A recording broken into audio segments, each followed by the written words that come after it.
Oh yeah, sure. Yes, yes. I was right.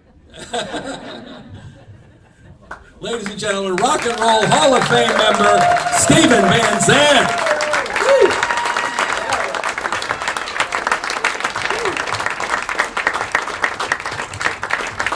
Well, welcome, Stephen. Just very quickly, ladies and gentlemen, my name is Art Tipaldi. I'm the editor of Blues Music Magazine, which is the second most popular blues magazine in America. Check us out if you want to help us out and subscribe. And this is what makes the Notodden Blues Festival different from blues festivals around the world. The fact that they set aside time for you fans to meet the people who make the music that you listen to. And it was very gracious of little Stephen to decide to do this for us this year. Thank you very much. Yeah. My pleasure.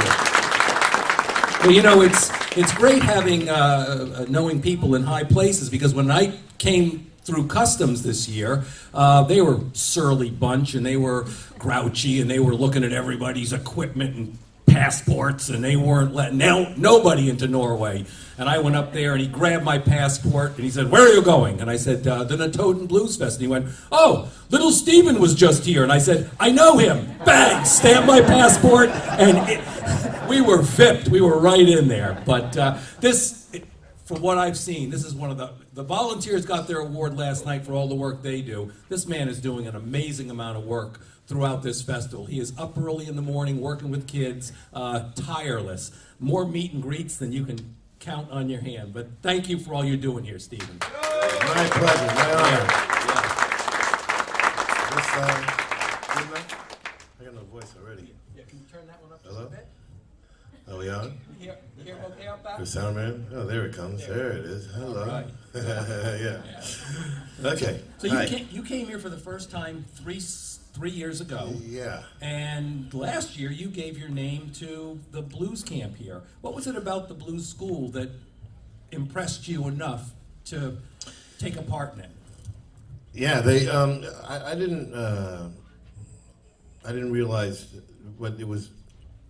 You know, they had been doing that for all this time. You know, having an education component connected to the festival, which I just thought was a really cool idea, and I liked everything about this festival. I like the town. I like where it's located. I like the way it's run, and the education part was just a bonus, really. And I like the fact that they had kids coming, and they were forming them into bands. You know, rather than individual sort of. And I thought that was a cool thing to do. You know, really important for kids to do, especially these days. Yeah, yeah. Because, as we know, a lot of them are sitting in their rooms with their computer by themselves, and you know, this is not very healthy. Not talking to each Call other. me old school, but I'm sorry. You know, a little interaction with human beings, you know, can't be a bad thing. Right. Anyway, and they were remarkable because they'd be here a day or two, and they're forming bands, and they're getting to know each other, and they'd be, you know, really learning songs, and that, you know, and so I just came and did what I could do, and then they decided to attach my name to it, which was just a big honor to me, you know. And you've certainly lived up to the honor. I saw you last year. You were working in the studio with the kids. This year, you've been.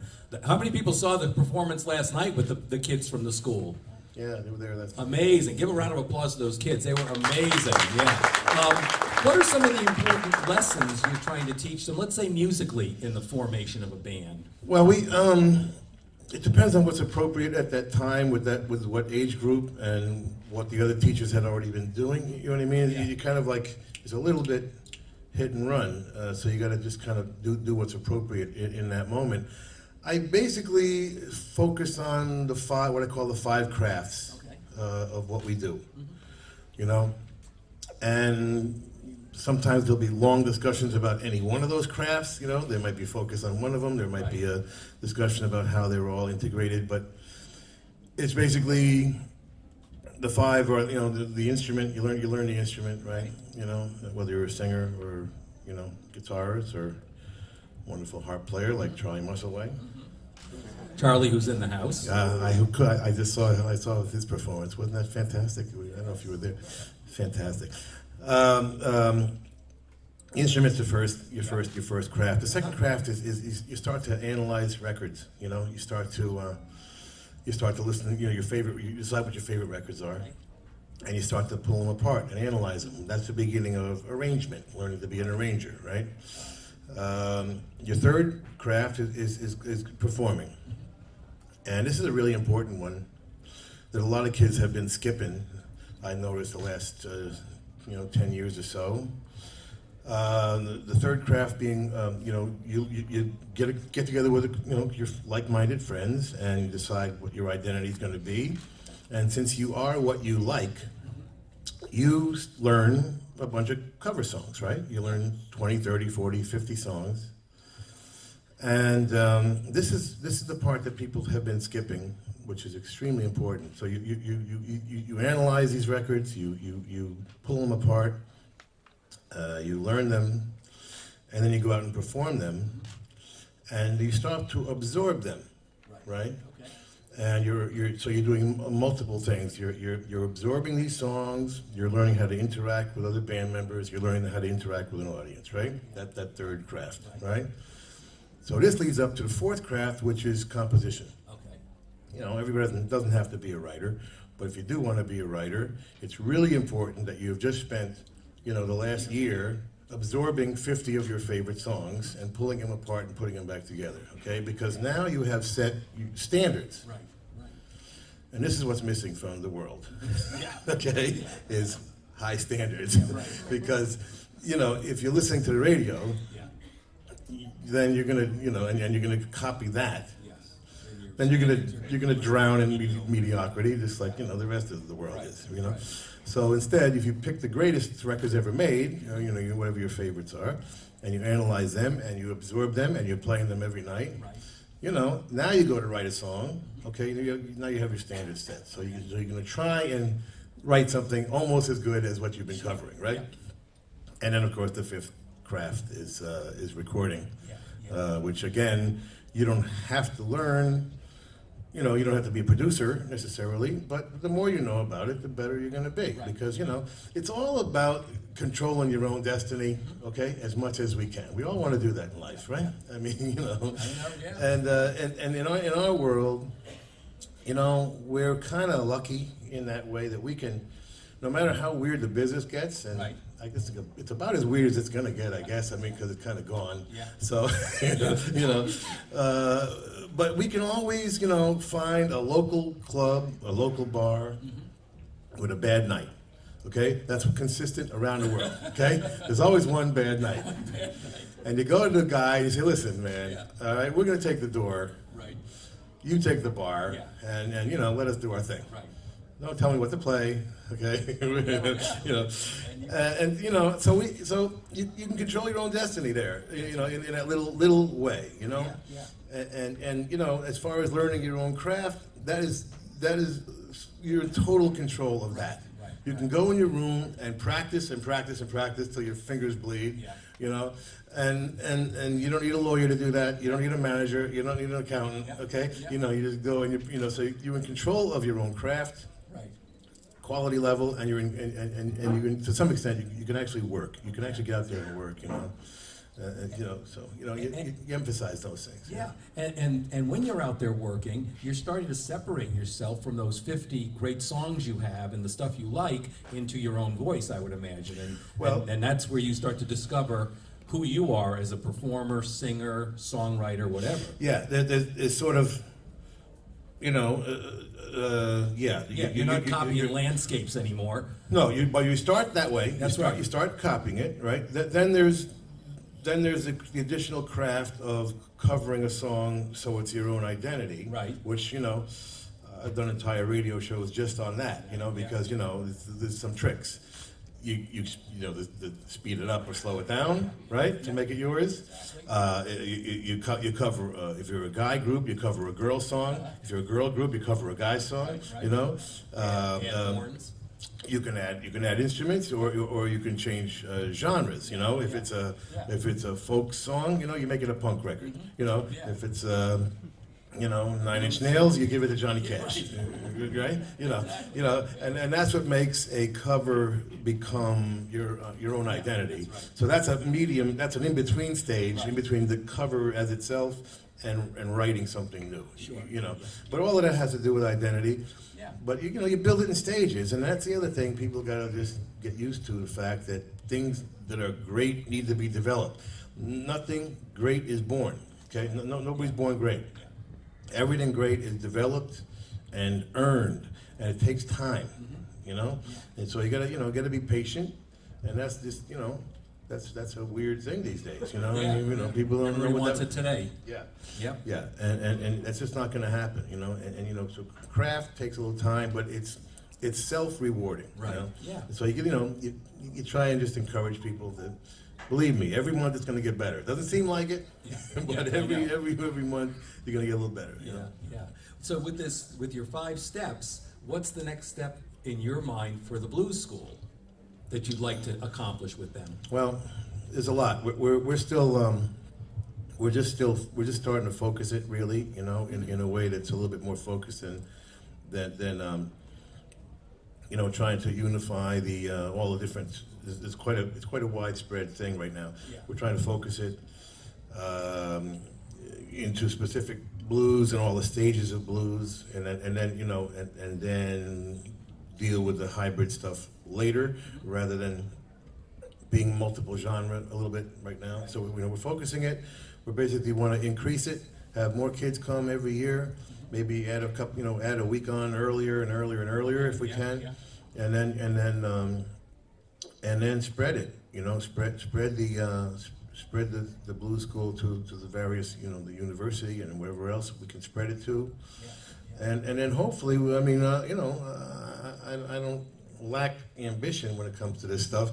No, you don't. I would like to see it happen all year round. Yeah. Yes. I would like to see a year-long blues school leading up to this festival. Right. Exactly. And just I just love the fact that this town, Notodden, in the middle of Norway, I know.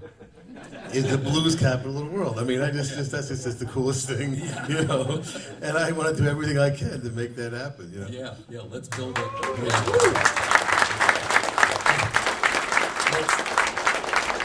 Let's build a museum in the middle of Norway for the blues. Yeah, Yeah, right. I mean, We can't it's do it just in such America, but. Oh no, forget it. I know. No. There's cool stuff in Memphis and Clarksdale, and there is, but in terms of the European, there's over 100 blues festivals in Europe, and they all respect this one. Oh yeah. In terms of what Charlie, the stories he tells, and the stories Bob Margolin tells, how are the kids about hearing the history of the blues? Is that important for them to know? Yeah, we besides just the music aspect. Actually, it may be more important because we started. This is now, I don't know how many years now. I've been doing this 7, 8 years. We started writing the history of rock and roll, right, for schools, and we have 100 lessons up right now at teachrock.org, which teachers can use worldwide for free. Yeah. All the video and records are licensed, and it's all legitimate. It meets all state standards. Right. So we decided to write the history and get that into schools because we want to talk to not just the musicians. We want to talk to people who who not necessarily want to be a musician, but every kid loves music. So that was the immediate common ground we felt. Statistics show that if a kid likes one single class or one single teacher, they'll go to school. Okay? And we got a dropout epidemic in America that's unbelievable right now. Okay? Nobody talks about it. 1 out of 2, okay? 1 out of 2 kids in the poor neighborhoods are dropping out of school. Okay? 1 out of 2, 50%. And we're nationwide, I think it's between 20 and 25% of all kids dropping out of school. And so if they'll come to one class that they like, and they like one teacher, we want to be that class, okay? So that's gonna, it's still a couple of years away before we're in enough schools for that to matter. But that's one of our goals, and it's also a nice common ground for the teachers to establish a rapport with the kids immediately, because every kid is an expert in one thing, and that's their own taste. Right. Mm-hmm. Right, they know what they like. Yeah. And instead of saying take that iPod out of your ear, we say, what are you listening to? Let's trace it backwards. Yeah. And kids love to learn about stuff that they're already interested in. Right. So you got an immediate common ground, which is what a teacher needs in order to try and teach anything. Yeah. You got to get their attention, right? Well, that's the best way to do it. That's right. We found. So, Yeah. so we're doing that, and we're using those blues classes now. We're moving them over here.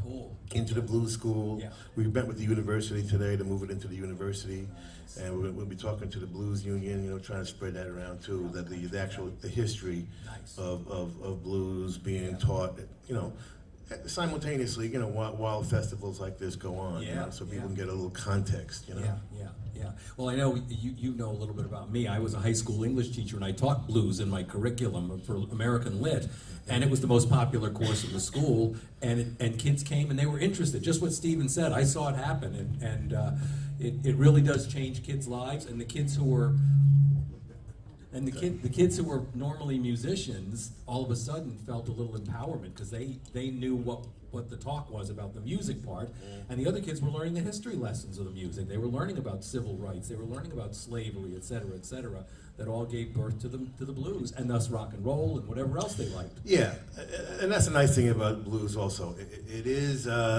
elemental, it is fundamental, and we tell people that. You may pass through blues, as we all did. I mean, and go on to whatever else you want to go on to. Some people stay in it, obviously, but some people don't. But it doesn't matter whether you stay in it or whether you go through it, you got to learn it. Okay, you should know it, and you really need to know it in order to build on that, because it's all based on almost any music you can think of. Exactly. Yeah. Is based on it. You know what I mean? So if you want to go through it to get into jazz, or you want to go through it to get into folk music or rock or hard rock or hip hop even.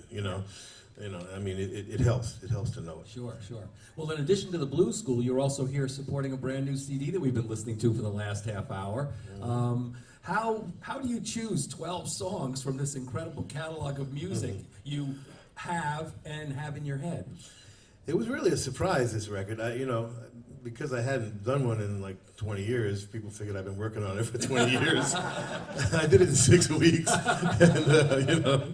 I didn't even intend to do it. It just kind of happened. I was invited by this friend of mine in London to throw a band together and play his blues festival in London. This is like in October. And I said, geez, I haven't done that in a long time, maybe it's time. So, we were performing for the first time literally in 25 years. I was a little surprised at how well the songs held up. It's a little disappointing how accurate the lyrics still are, unfortunately. They seem to still seem to have a relevance that they should have been fixed by now. But it was... Maybe that's the mark of a good song. It's timeless. Anyway, but it was nice to revisit that music, and I felt that this stuff, I shouldn't have walked away when I did, and certainly not for this length of time. So I used it as an opportunity. I picked the songs. Basically, I wasn't ready to write a whole new album, so I said, let me pick the songs that I've written for other people that mean the most to me. But also to use it as an opportunity to kind of show my roots for the first time, which I've never done. I never put a doo-wop song on a record before. I never put a blues record, blues song on a record before. Never. And I've never done a cover of anybody. So get a chance to do James Brown, get a chance to do Etta James. So it was really kind of a fun project to kind of just say, okay, not only am I reintroducing myself, but I'm actually introducing myself in some ways, which I never had done before. Because, by the time you get into the business, you already have an identity, and whatever it is, and you go from there. But this was a chance to look back and say, okay, I'm gonna put a little doo-wop, I'm gonna put a little blues, I'm gonna explore some of my cinematic influences with Ennio Morricone and a little blaxploitation, and kind of have some fun with that stuff, and it really turned out. I was quite satisfied with the way it turned out. But you still had to take those songs, that iconic songs, some of them you've done, and change them so that they didn't just sound like, oh, he's just put together his greatest hits. It was a challenge, because a lot of these things I had arranged and produced in the first place, right? And that makes it a little tricky sometimes. A couple of them, I tried to change and couldn't. I mean, I said, let me try a different string line there. And it was like, no, that ain't gonna work. Let me try a different horn line over here. It doesn't want that. So a couple of them are very close to the originals with just me singing, and I did add 3 girls, background singers, so that made it a little different. But then some I got a chance to really change. Like the Gary Response song I had written with Gary, I added this Ennio Morricone element to it, and that made it quite different. And so I changed them when I could, but it was a trip to actually make a record, that wasn't political and not feel guilty about it, And I know that seems ironic with what's going on right now, but it was like, when I started, and all I did was politics. I did 5 albums of politics because I felt it was an obligation at the time. Nobody was talking about politics in America. Everybody thought Ronald Reagan was God. I didn't. And you have 5 albums to document that. And there was a lot of sneaking around. And I felt, we need to shine some light on a whole bunch of things here, right? Now, it's like, you can't get away from politics, okay? I mean, it's 24/7 in America now, So I don't have to explain Donald Trump to anybody. And he explains himself every single day. It's wonderful. He's a great person. I felt liberated by this. I'm like, you know what? So for the first time, I'm gonna make a record that's about music. Because in the past, it was always politics first, and the music followed. That's why all 5 of my records are 5 different musical genres, which is insane if you want to try and have a career. You do not try this at home, kids, right? Which bin do we put him in? So I didn't care, which was quite naive and stupid, but I was treating it like an artistic adventure, and I didn't really, give a shit. But it was a mistake, in terms of a career. So whatever the issue was, whatever the record I was talking about, I had the music suit that, like 5 different individual movies almost. Right. So, for the first time now, this is a record that's about, me, as a songwriter, as a singer, as a guitar player, as an arranger, as a producer, and without any other agenda, so that's the first time that's ever happened, Right. So it's it was kind of interesting. Yeah. Well, I told you the other night when I put on Blues Is My Business, I immediately went, oh my God, Michael Bloomfield, Electric Flag. And I said that to Stephen, and he went, that's what I wanted. That's right. I mean, I can't talk about both of those things enough, And Mike Bloomfield just tends to get forgotten when people list the great guitar players. Not in our blues world, of course. He's revered as the god he was. But in the general public, they don't know his name. I mean, they don't even know Paul Butterfield's name, or Right. Never mind Electric Flag. Yeah. So I think the opportunity to do anytime I can pay a tribute to him, I do. Yeah, I think as you listen to this record, and we've been listening to it in here, you'll hear all kinds of music that you'll like. You'll go, oh my God, there's a soul song that sounds like the Temptations, or there's the doo-wop song, or there's the first one you wrote for Southside Johnny, I Just Want to Go Home. I don't want to go home. Yeah, I'd written that I ended up on what they call the oldie circuit in '73, playing with a group called the Dovels, and it was such a tragedy because when the British invasion came in 1964, the Beatles and Stones and Kinks and the Who and the Yardbirds and all the British groups came over. They put all their heroes out of work. Okay. They didn't mean to, but that's just how it happens. It just happened like that. Literally, all of the groups, all the pioneers, literally were out of work that day, and were relegated to something called the oldie circuit, and they're in their mid-30s and early 40s, the prime of their lives, and forevermore. It was terrible because they never could record again. If you had 2 hits. Those the 2 hits you're going to play the rest of your life. If you're lucky with the Drifters and had 5 or 6, you get 5 or 6. And so I'm on this oldie circuit, you know, I'm still young and I'm meeting all my heroes. I'm just, you know, loving every minute of it, and they are just pissed off. You know, all of them. You know, all of them. You know, except Little Richard. He was never too pissed off. But you know, but everybody else. You know, and I'm meeting everybody. I met everybody. You know, Chuck Berry, Bo Diddley, Gary Bonds. You know, everybody.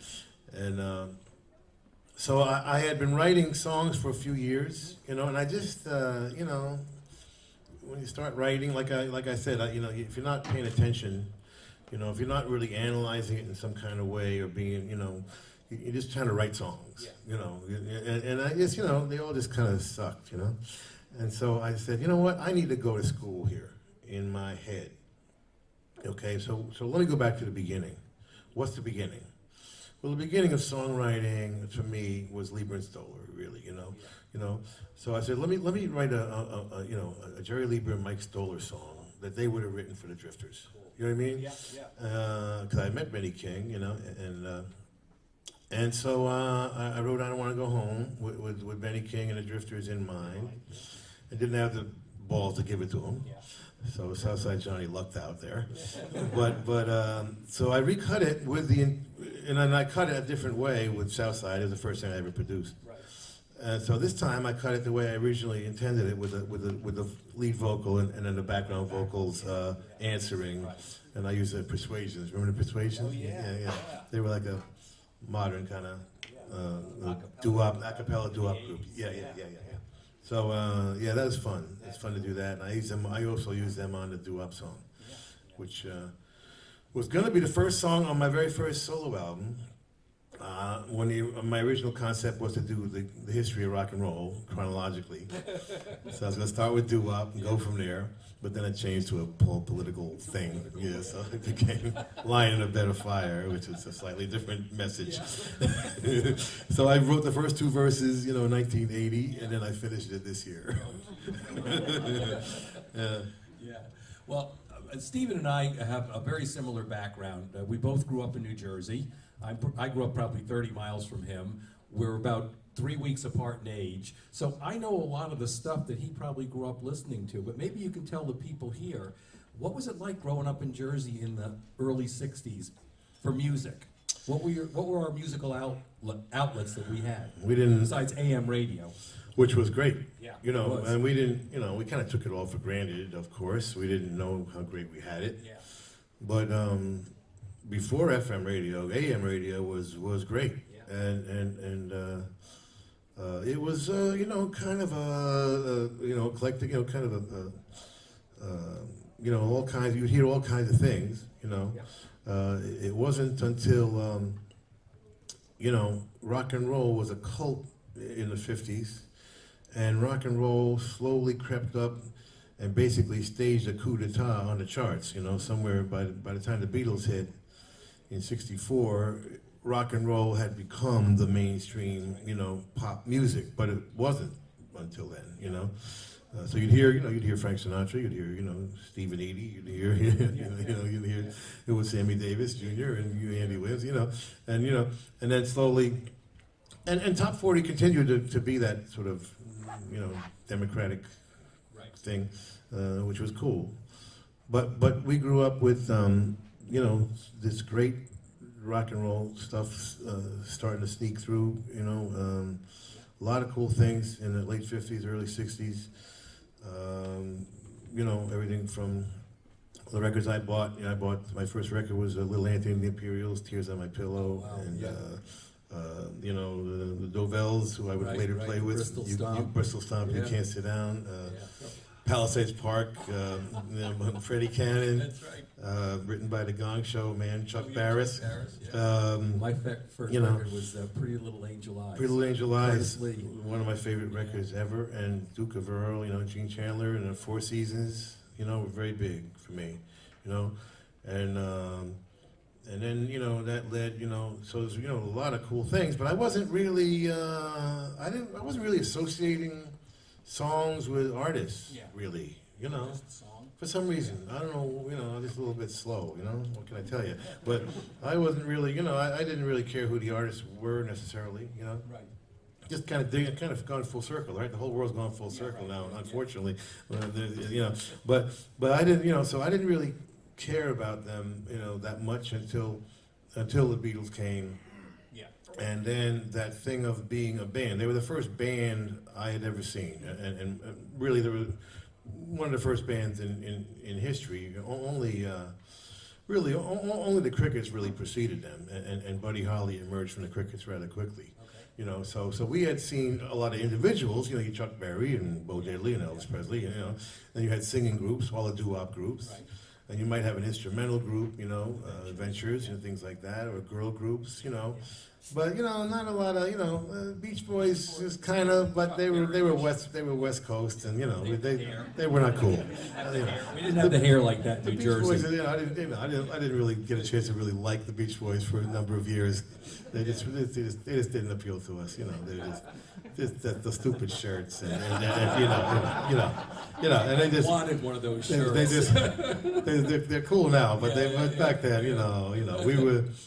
So we became Anglophiles, you know. So but basically we didn't really see a band until that British invasion came, and that was a whole different communication to me. You know, to me, pop music is about individuals, and rock and roll, you know, is about bands, you know, and and I think that, you know, it's a mixture with blues. You know, it is a mixture, but you know, the best individuals in blues always had a cool band, and you know, and you know what I mean. You got Muddy Waters, you know, as fantastic as he was, you know. You put Little Walter, Jimmy Rogers, you know, whatever, Elgin Evans, and you know, whatever, you know, next to him, and all of a sudden Muddy Waters is even cooler, okay? You know, and that's you know, that's sort of a mixture, but in rock and roll it's pretty exclusively bands, and so suddenly I associated the records with the artist, and I said, wow, you know. Those Beatles, I mean, they were so. Keep in mind, we caught the Beatles halfway through their career. You know, we didn't. You know, so they were so sophisticated. You know, we related to them as opening up a door to a whole new world that we didn't know existed. But it wasn't like you saw the Beatles and said, "Oh, I can do that." You know, you knew you could not do that. However, 4 months later, the Rolling Stones came, and. You know, they made it look easier. You know, they didn't. You know, they didn't have the great harmony. You know, the hair is kind of messed up. They were all different clothes. They kept losing their vests. And the coolest thing to me, which changed my life, was the coolest thing to this day I'd ever seen was Mick Jagger performing. And he was the only performer I'd ever seen in my life that didn't smile. You know? You know what I'm saying? It was the first time in my life, right up to that point, you know, watching the Ed Sullivan Show every week, right? With American Bandstand. the American Bandstand, you name it, right? Everybody's, you know, Having a good time. Mick Jagger. You know, I am the little red rooster. You know? It's the coolest fucking thing I'd ever seen. You know? And I didn't realize why until later, but I realized because that took it out of show business. All right? It was no longer show business at that moment. Okay? Now it's a lifestyle. You know what I mean? And I was like, man, that's my lifestyle. Okay? I don't know if I can handle the showbiz part, you know what I mean? And I still can't. But I can give them the fuck you look. Yeah, exactly right. I can say fuck you. I can do that. You know, I may not say like me, you know. I maybe can't do that. But I can say fuck you. You know what I mean? And mean it. You know, and so, you know, so that was a life-changing moment, you know. And our generation, we're third generation rock and roll. So we took that whole thing literally. You know, we took it literally. We thought they were all friends, you know. I mean, bands basically were communicating friendship, right? What are you communicating? You're communicating friendship rather than the individual in the spotlight saying, "Look at me, look at me." It's us. It's us. It's the posse. It's the gang. It's the club, right? And you're communicating friendship and family and brotherhood and community. You know, and so we took that all literally. We didn't know they all hated each other. Ray and Dave Davis punching each other in the face. You got, Mick and Keith ended up, and, John and Paul, they all hated each other. Pete and Roger, you name it. Everybody we thought were best friends. But we took that illusion was extremely important. To think, wow, Remember that scene in Help in the second Beatles movie? They're all walking down the street and they go to 4 different doors, and they open the door and they go inside and it's all one apartment. Right. Yeah. Well, that's how we pictured it. You know what I mean? We thought, well, they all live together. They all, it's a band, man. Yellow Submarine. And there was some of that was true. Groups like Traffic, would get the cottage out in the woods, and literally woodshed, and write their first album out in the woods, So it was a little bit of a truth to it, Yeah. But anyway, So then you begin that performance phase you talked about where you start going out. And I know in Jersey in 66, 67, I used to go to the Hullabaloo nightclub. That's it, man. And about those, they were lucky. amazing. So lucky. There was, first of all, we had, I don't know how many, 7 or 8 or 9 rock and roll TV shows on every week. That's right. Okay, Yeah. Can you imagine a world like that? Okay, I can't. No. Okay? Well, yeah, today it's called the Today Show in America, where they have an act on every Friday. I mean, 7 or 8 rock and roll TV shows every week. All right, one of which was Hullabaloo, and they Shindig. and it seemed, I thought that if you asked me how long those shows were on, I would have told you 10 years. Me too. Right? Yeah. They're on a year and a half. You know that? Yeah. Both of them. A year and a half. Really? Right? They were so. Time was different back then. First of all, it was just different. A whole lot happened a lot quicker. But anyway. That Hullabaloo got so popular that they had clubs, and in our area they had 3 clubs, which formed a rock and roll circuit.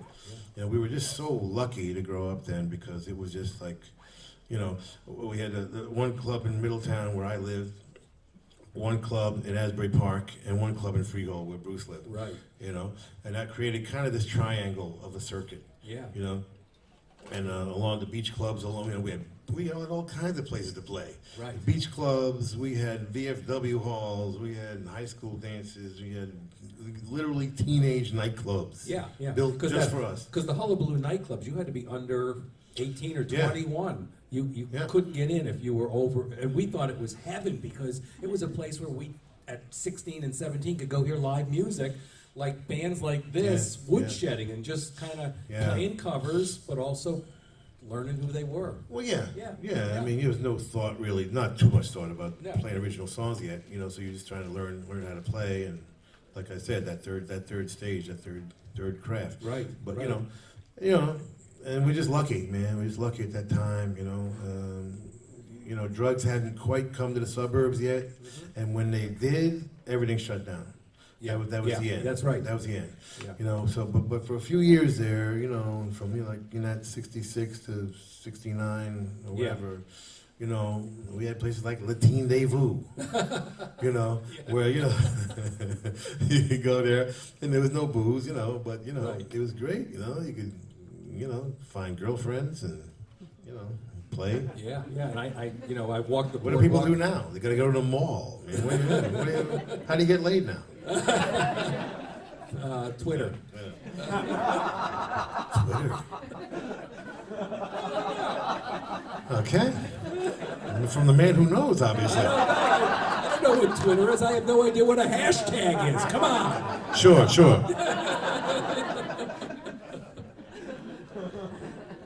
Hashtag Little Steven. I don't know, does that work? Do people outside of here hear that? I don't know. But now in that same time, you guys have been credited with discovering what's called the Jersey Sound. And Again, these things are just sort of accidental, Yeah. We were looking for something original, because in those days you had to be original. You just had to find an identity in order to be in the business, right? And one day, me and Southside and Bruce go into the woods in Jersey. I still don't know where it was to this day. Some weird club, black club, in the middle of like Neptune, or I don't know where the fuck it was. And we see Sam and Dave. And it was just like, bing. Yeah. Okay, we're gonna be the White Sam and Dave. Me and Southside, you know.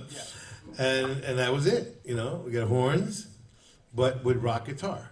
You know, I'm a rock guitar player. That's right. But you know, and there was a hint of that. You know, Steve Cropper. You know, I mean, there was a hint of that. But Steve Cropper really ended up kind of defining R&B guitar. Really, you know. But so you know, it was just by accident we decided, and we happened to find a club.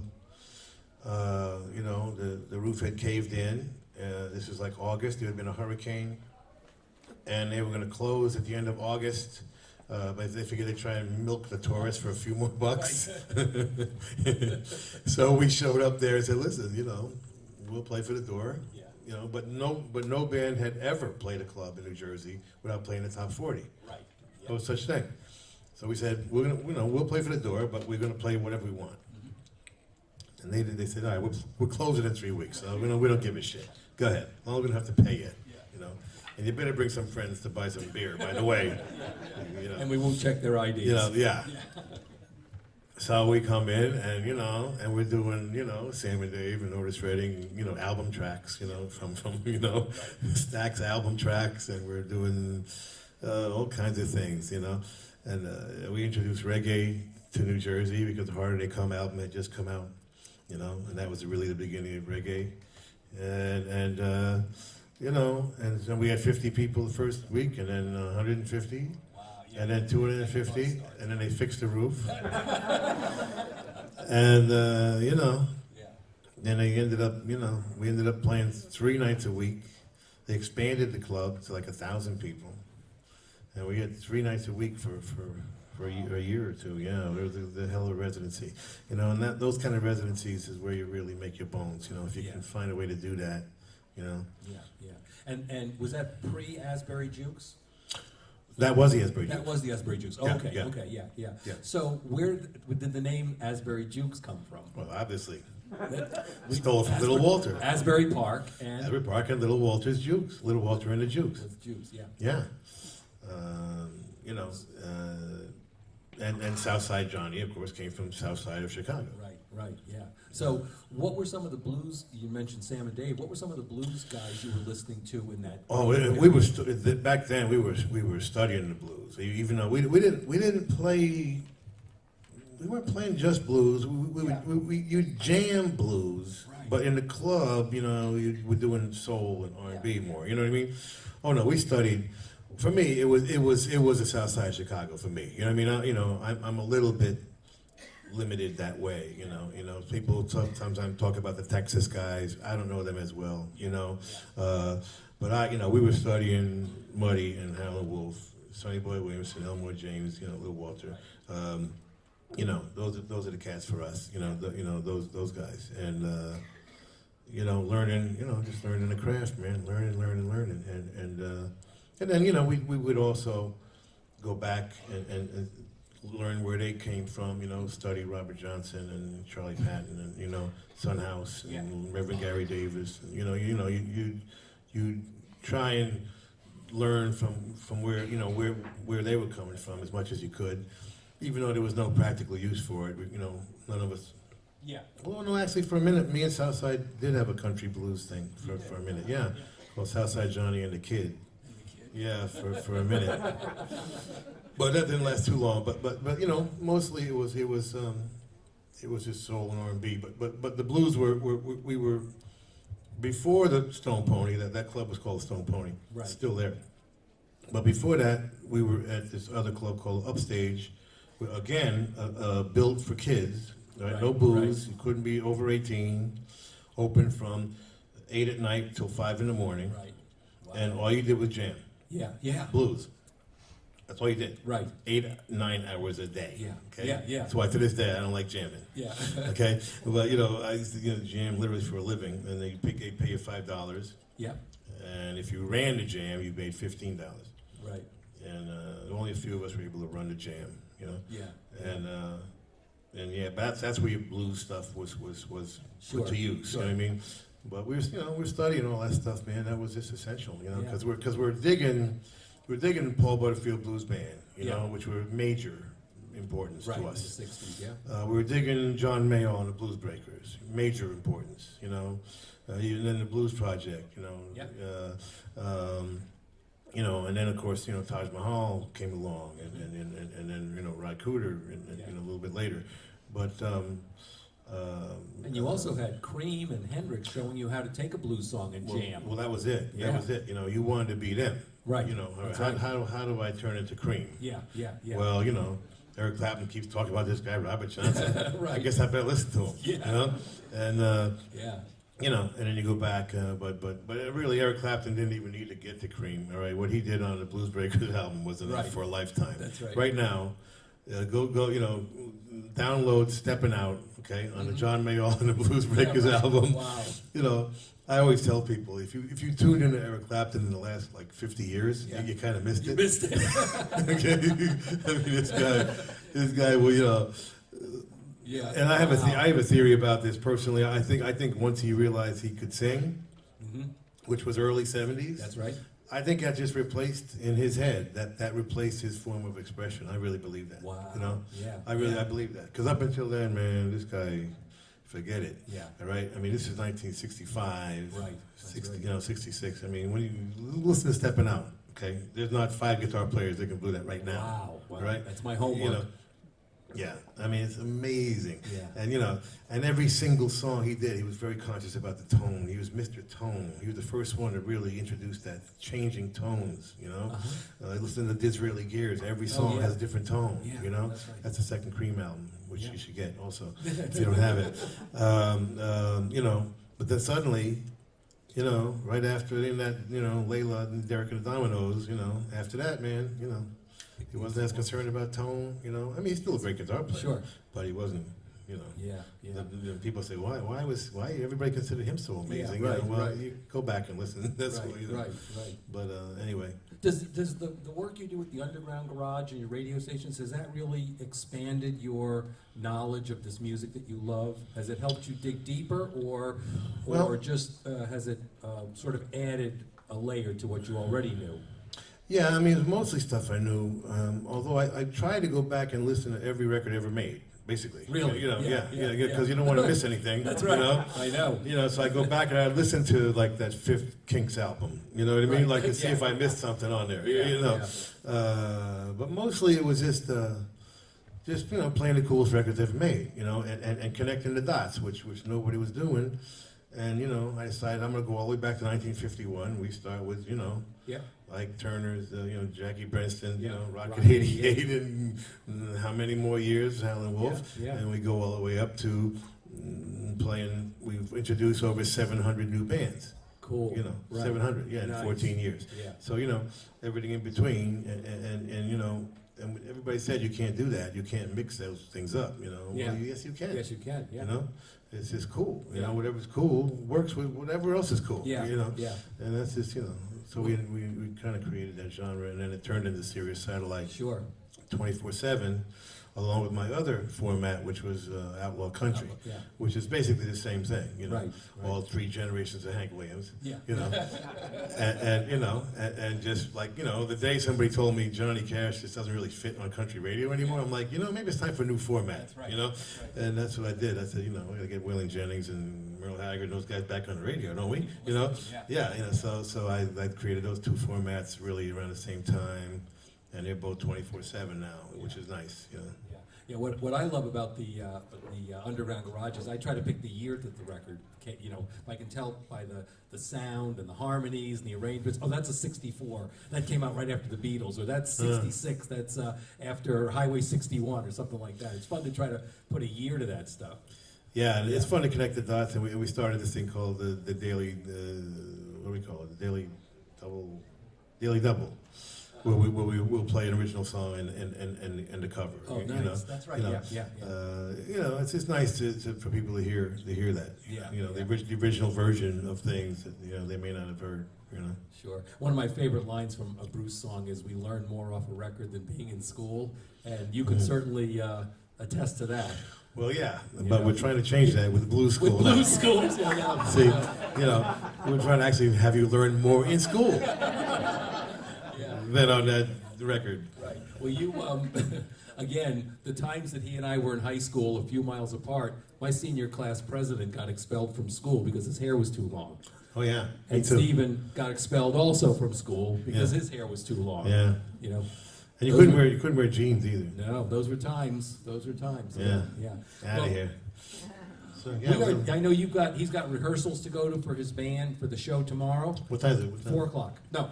Is it 4? Yes. We got a few Four- minutes. You got a few more minutes? You wanna ask a So, question? Want to ask a question? I'd like to know how you discovered Norway for Lillehammer. He discovered me. I didn't discover it. Yeah? I was producing a band in Bergen. Stina, I don't know if she's here or not.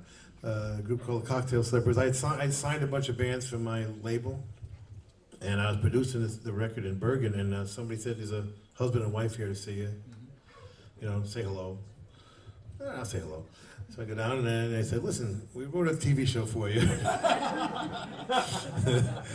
I'm like, "Really? Yeah. That's awful nice of you, you know." What do I have to And what's it about? Yeah.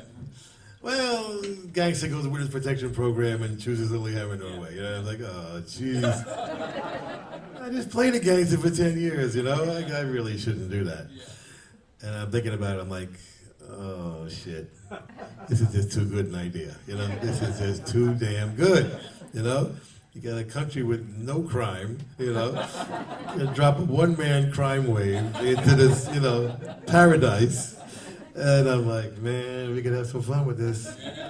So, yeah, I had to do it. I had to do it. And it was really, we were quite proud of it. I mean, I'm most proud of the fact that it's the only success in European history that was not remade for America. Right.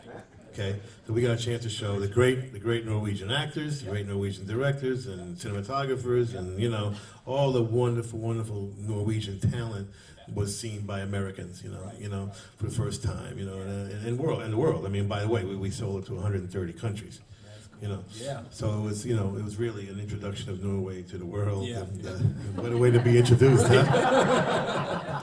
I know. Yeah. So it's a dark, cold winter's night in New Jersey. And what do you put in the DVD player, The Sopranos or Lillehammer? You don't want to know what I put in.